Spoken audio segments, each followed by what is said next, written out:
隨着稅務數字化改革的深入推進，電子發票逐漸取代傳統紙質發票，成為企業合規運營的重要組成部分。與此同時，現代收銀系統 POS 系統也從最初的收款工具演變為集財務、庫存、客戶管理於一體的綜合解決方案。本文將深入探討在中小企業 SMEs 中集成 POS 系統與電子發票解決方案的重要性、實施路徑及未來趨勢，為企業主提供有價值的參考。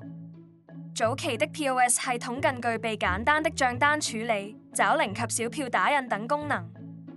隨着互聯網技術的發展，智能 POS 系統應運而生，支持易擁碼支付、匯運管理、庫存追蹤及多門店協作等功能。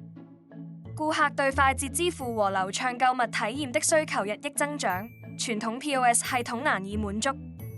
尤其在便利店、餐飲、飲品連鎖等高周轉行業。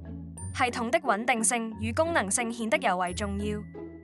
根據馬來西亞稅務局 LHDN 發布的指南，自2024年起，電子發票將在全國範圍內全面推行。所有企業必須按照國家標準，數字化開具、傳輸及存檔發票。電子發票的優勢包括降低紙張與人工錄入納入、自動歸檔提升審計效率、實時對接稅務系統確保合規，以及有助於企業構建數字化財稅體系。通過集成 POS 系統中的每筆交易都能自動生成電子發票，並通過電子郵件或 WhatsApp 發送給顧客，大幅提升處理效率。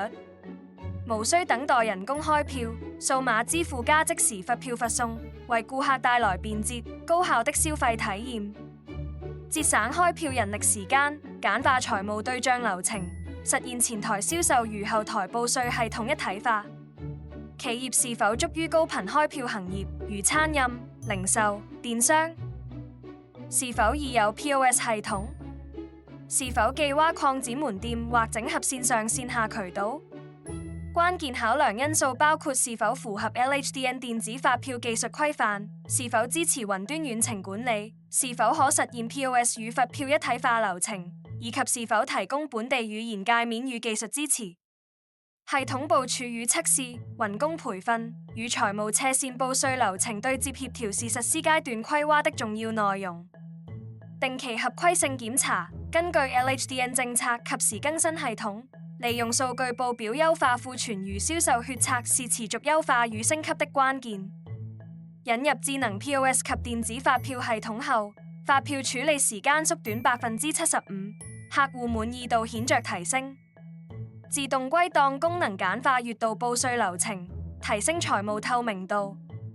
線上訂單自動生成發票，並與線下 POS 系統同步，助力業務增長。未來系統將引入 AI 功能，如發票異常檢測、智能財務預測等，提高財務管理智能化水平。企業主可通過移動 App 隨時監控銷售與開票情況，實現遠程辦公。從前端銷售到後台財務的流程全面打通，實現運營效率最大化。將 POS 系統與電子發票解決方案相結合，是中小企業實現數字化、合規化、高效化運營的重要一步。選擇合適的系統解決方案，不僅能幫助企業的應政策變化，旋能優化客戶體驗，降低成本，增強數據扭動的決策能力，是企業未來競爭力的關鍵所在。